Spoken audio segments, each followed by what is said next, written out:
बिस्मिल्लाहिर्रहमानिर्रहीम। आज हम देखेंगे कि charge to mass ratio of electron जो है वो किस तरह निकाली जाती है।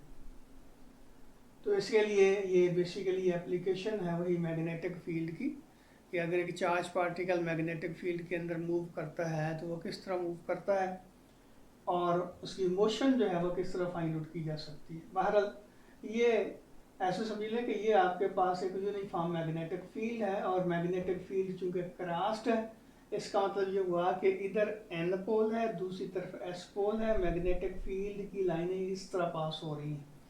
तो बेसिकली वैसे ये कि ऐसे किया जाता है, मैग्नेटिक फील्ड को बनाया जाता है कि एक तरफ एक सोलेनॉइड रख ली जाती है, दूसरी तरफ दूसरी सोलेनॉइड रख ली जाती है और दरमियान में ये रीजन होता है, ये आगे डिस्कस करेंगे कि उसमें एक्चुअली हम ट्यूब रखते हैं एक। तो जब करंट फ्लो होता है दोनों कॉइल में एक ही डायरेक्शन में, तो डेफिनेटली इसमें जो रीजन बनता है दोनों कॉइल्स के दरमियान जो रीजन बनता है वहाँ यूनिफॉर्म मैग्नेटिक फील्ड बनता है।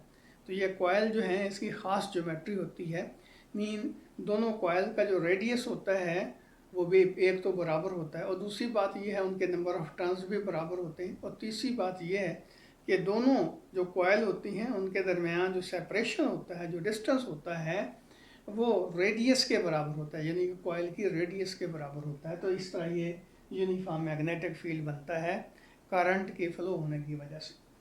तो बहरहाल ये ऐसे समझ लें कि यूनिफॉर्म मैग्नेटिक फील्ड है, इसके अंदर हम इंजेक्ट करते हैं बीम ऑफ इलेक्ट्रॉन्स की और इलेक्ट्रॉन की जो वेलोसिटी है, जिस वेलोसिटी से इसमें इस रीजन के अंदर एंटर हो रहे हैं इलेक्ट्रॉन, उनकी वेलोसिटी इनके v के बराबर है और वो परपेंडिकुलरली मैग्नेटिक फील्ड के परपेंडिकुलरली हम इंजेक्ट कर रहे हैं इलेक्ट्रॉन्स की बीम को।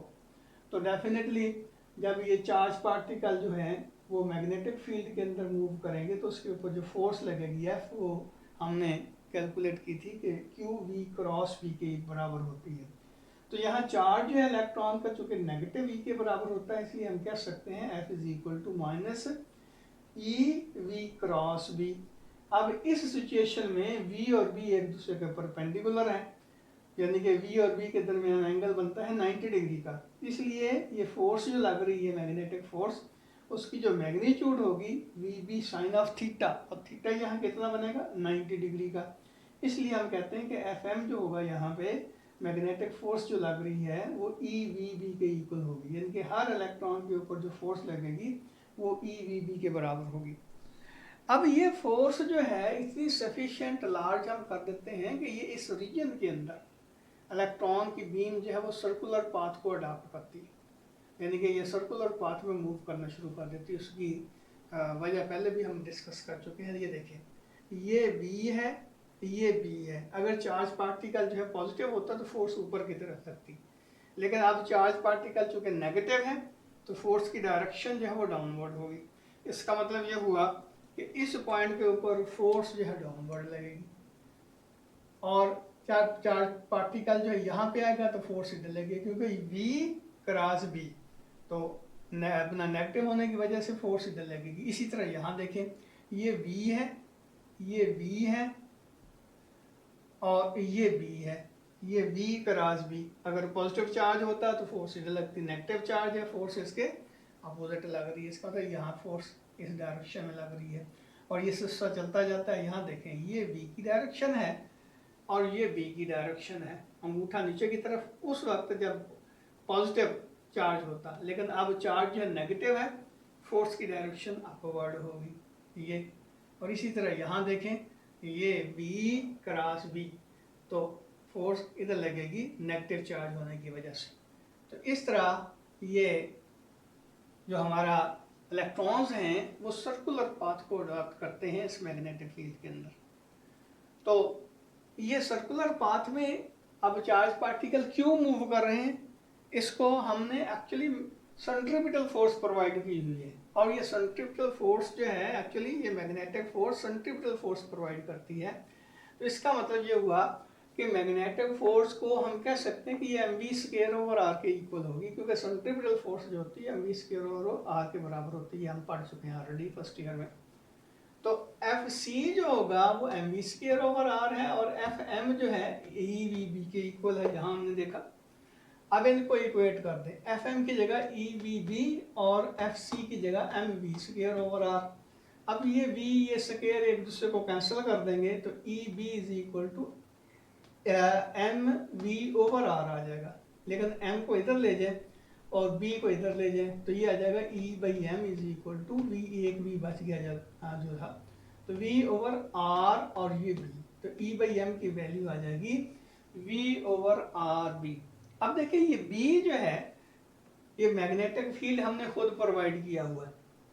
वैसे तो जाहिर है मैंने जिस तरह पहले बताया था कि दो कॉइल्स बनाते हैं, इसको हेल्महोल्ट्ज कॉइल कहते हैं, और बी की वैल्यू भी कैलकुलेट की जा सकती है जाती है, लेकिन यहाँ हम अपने प्रॉब्लम को सिंपलीफाई करते हैं। हम कहते हैं कि बी की वैल्यू हमें नोन है, तो अगर बी की वैल्यू नोन है और बी और आर की वैल्यू का पता चल जाए तो हम ई बाई एम की वैल्यू फाइंड आउट कर सकते हैं। तो अब इसमें सबसे पहली बात यह है कि आर किस तरह फाइंड आउट की जा सकती है। बेसिकली ये जो रीजन है इसके अंदर हम स्फेरिकल शेप में एक ट्यूब रखते हैं, और ये ट्यूब जो होती है ये हाइड्रोजन या हीलियम से फिल होती है, लेकिन लो प्रेशर के ऊपर, यानी कि इसमें हाइड्रोजन या हीलियम जो है वो डालते हैं लो प्रेशर के ऊपर, और इसमें इसके परपेंडिकुलर जाहिर है मैग्नेटिक फील्ड पड़ा हुआ है, और इस अपना ट्यूब के अंदर ये एक इलेक्ट्रॉनिक गन होती है। ये इलेक्ट्रॉनिक गन क्या करती है, इलेक्ट्रॉन जो शूट करती है इस रीजन के अंदर। अब ये जो हमने ट्यूब है इसमें लो प्रेशर पे लाइटर गैस जो एंड अपना फिल की हुई है, तो उसका फ़ायदा ये होगा कि ये इलेक्ट्रॉन जब इसके अंदर हम इंजेक्ट करेंगे इलेक्ट्रॉनिक गन की वजह से, तो उसको आम तौर पर यानी कि ज़्यादातर जो है रिटॉर्डेशन का सामना नहीं करना पड़ेगा, क्योंकि बहुत थोड़े मॉलिक्यूल जो हैं उसके रास्ते में आएंगे हाइड्रोजन के या हीलियम के।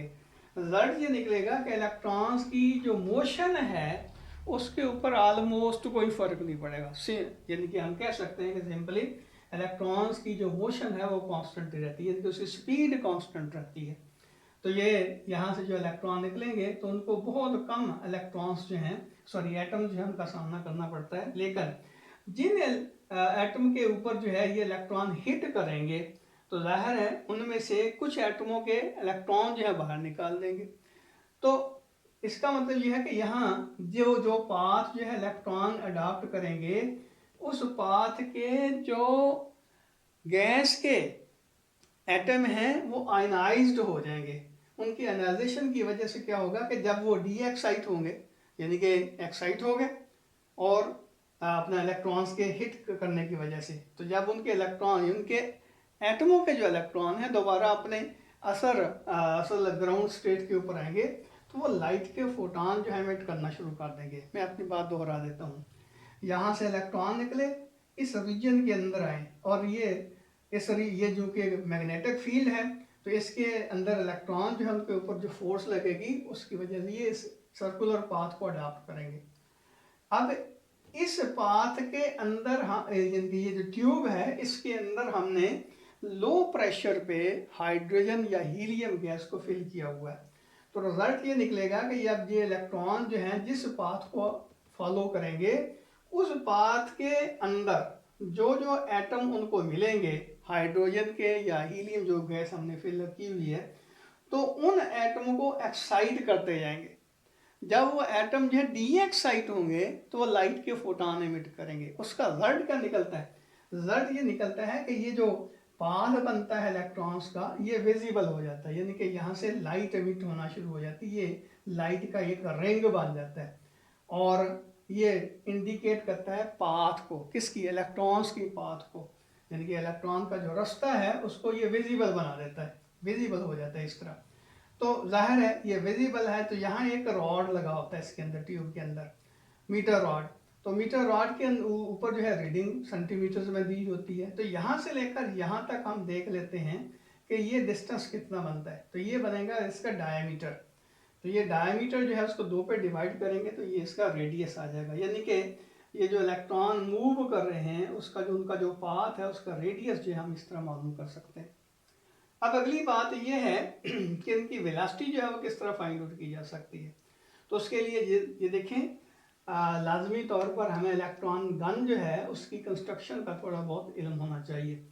उसमें ये फिलामेंट है, इसको हम बैटरी से जब अटैच करते हैं करंट फ्लो होता है तो ये हीटअप हो जाता है। हीटअप होने की वजह से ये क्या करता है, इसके साथ इसके ऊपर जो है ये कैथोड लगा होता है। कैथोड जो है मेटल शीट होती है जिसको प्रॉपर मटेरियल से कोट किया जाता है ताकि ज़्यादा मकदार में इलेक्ट्रॉन जो हैं वो इमिट हो सके। तो यहाँ से आपको पता ही है कि प्रोसेस जो है उसको हम नाम देते हैं थर्मोडायनेमिक एमिशन का। थर्मोडायनेमिक एमिशन क्या होती है कि जब किसी भी मेटल को हीटअप किया जाता है तो वहाँ से इलेक्ट्रॉन जो है इमिट होना शुरू हो जाते हैं। ये एमिशन जो है थर्मोडायनेमिक एमिशन कहलाती है। तो बहरहाल ये फिलामेंट है, इसके ऊपर जो है हमने कैथोड चढ़ा दी है जो कि शीट है मेटल की, और उसको प्रॉपर मटेरियल से कोट भी किया हुआ है। कैथोड को अटैच किया हुआ है प्लेट के साथ या एनोड के साथ। अब ये एनोड जो है ये भी एक मेटल की शीट ही है, लेकिन इसके अंदर एक हमने छोटा सा सुराख रखा हुआ है, यानी कि ऐसे समझ लें कि इसको अगर सामने से देखें, ये प्लेट है, इसके अंदर यहाँ सुराख, ये इस तरह हमने रखा हुआ है और इसको अटैच किया हुआ है एक वोल्टेज बैटरी के साथ। और ये बैटरी जो है इसकी वोल्टेज बी है जो कि वेरिएबल है लोग, और इसको कनेक्ट कुछ यूँ किया हुआ है कि बैटरी का जो नेगेटिव टर्मिनल है वो कैथोड के साथ और जो पॉजिटिव टर्मिनल है वो प्लेट के साथ अटैच है। अब ये देखिए प्रोसेस क्या होगा, इसको जब हम ऑन करते हैं फिलामेंट को, फिलामेंट जो है हीटअप हो जाता है और वो क्या करता है कैथोड को हीटअप कर देता है। अब कैथोड जब हीटअप होती है तो यहाँ से इलेक्ट्रॉन निकलते हैं, तो ये इलेक्ट्रॉन जो यहाँ पे इस रीजन के अंदर हिट करेंगे वो तो इसमें करंट फ्लो करवाना शुरू कर देंगे सर्किट के अंदर। लेकिन वो इलेक्ट्रॉन जो होल के सामने आएंगे तो क्या होगा, अपने मोमेंटम की वजह से वो स्ट्रेट फॉरवर्ड निकल जाएंगे। तो ये जो इलेक्ट्रॉन हम यहाँ पे ये ले रहे हैं ये एक्चुअली इलेक्ट्रॉन है, ये इलेक्ट्रॉन। तो इसकी वेलोसिटी हम किस तरह फाइंड आउट कर सकते हैं, हम यहाँ एक्चुअली लॉ ऑफ कंजर्वेशन और मैकेनिकल एनर्जी इस्तेमाल करते हैं कि यहाँ पे इलेक्ट्रॉन जो होंगे, ज़ाहिर है ये पोटेंशियल डिफरेंस है दोनों प्लेट्स के दरमियान, तो इलेक्ट्रिक पोटेंशियल एनर्जी जो है इलेक्ट्रॉन हासिल करते हैं। वो इलेक्ट्रिक पोटेंशियल एनर्जी जो है यहाँ से लेकर यहाँ तक जाते जाते सारी की सारी काइनेटिक एनर्जी में कन्वर्ट हो जाती है। ये देखें ये मार्कर यहाँ पे है जिसकी पोटेंशियल एनर्जी है, जब मैं इसको ड्रॉप करता हूँ तो क्या होगा, इसकी पोटेंशियल एनर्जी काइनेटिक एनर्जी में कन्वर्ट होती जाती है। तो यहाँ भी यही सिचुएशन है कि इलेक्ट्रॉन जो हैं यहाँ से वो जब यहाँ से यहाँ तक जाते हैं तो इनकी सारी की सारी पोटेंशियल एनर्जी जो है वो काइनेटिक एनर्जी में कन्वर्ट होती है। तो उसी काइनेटिक एनर्जी के साथ ये इजेक्ट आउट होते हैं, प्लेट से बाहर निकलते हैं, या दूसरे लफ्ज़ों में इलेक्ट्रॉनिक गन से बाहर ये निकलते हैं, शूट आउट करते हैं इलेक्ट्रॉन्स। तो हम पोटेंशियल एनर्जी का लॉस जो होगा वो किसके बराबर होगा, हमने पढ़ा था पोटेंशियल एनर्जी जो है electric potential energy Q V के इक्वल होती है, लेकिन यहाँ Q की जगह हम E पुट करेंगे, चार्ज ऑन इलेक्ट्रॉन, और V इनके दरमियान जो पोटेंशियल का डिफरेंस है, और वो किसके बराबर होगी, हाफ mv स्क्वायर, यानी कि V जो है स्पीड है जिस स्पीड से इलेक्ट्रॉन जो है बाहर निकल रहे हैं। तो यहाँ से हम V स्क्वायर की वैल्यू निकालें तो 2VE/m आ जाएगा, यानी कि ये V स्क्वायर, ये 2 मल्टीप्लाई हो जाएगा, m इससे डिवाइड हो जाएगा, तो V स्क्वायर की वैल्यू ये आ जाएगी। अब V किसके बराबर होगा, 2VE/m। ये देखिए ये स्पीड है, ये पोटेंशियल डिफरेंस है, ये वाला जो एक्सेलरेट कर रहा है इलेक्ट्रॉन्स को। तो इसका मतलब ये हुआ कि V जो है वो 2VE/m अंडररूट के इक्वल होगी। अब यहाँ देखें कि ये हमारे पास रिलेशन है E/m is equal to V/RB। अब V की वैल्यू जो है इसमें हमने पुट करनी, तो क्या करेंगे, E/m is equal to 1/RB into V, ये V यहाँ पुट कर दी इसके अंदर। अब दोनों तरफ का हम ले लेते हैं स्क्वायर, जब स्क्वायर लेंगे तो ये E/m square is equal to 1/R square B square, और ये आ जाएगा 2V और E/m, तो इसकी अंडररूट स्क्वायर से कैंसिल हो जाएगी, तो 2VE/m आ जाएगा। ये E/m जो है ये E/m का जो स्क्वायर है इसको कैंसिल कर देगा, तो बाकी क्या बचेगा आपके पास, E/m is equal to 2V/R square B square, तो E/m is equal to 2V/R square B square. तो इस तरह इसकी वैल्यू जो है वो कैलकुलेट की गई, तो ये आई 1.75, यानी कि ये E/m की जो वैल्यू निकलती है 1.75 × 10⁻11, ये है कॉलम पर किलोग्राम। तो ये कॉलम पर किलोग्राम इसकी वैल्यू निकली E/m की, यानी चार्ज टू मास रेशियो 1.75 × 10⁻11। अब देखें कि ये चार्ज जो है इलेक्ट्रॉन का E है, मास है m, तो E/m की वैल्यू निकाल ली गई। फिर इसके बाद मिली कान ने चार्ज ऑफ इलेक्ट्रॉन निकाला, तो इसका मतलब ये हुआ कि इस रिलेशन को फिर इस्तेमाल करके मास ऑफ इलेक्ट्रॉन जो है वो फाइंड आउट किया गया था। अच्छा जी, अल्लाह हाफिज़।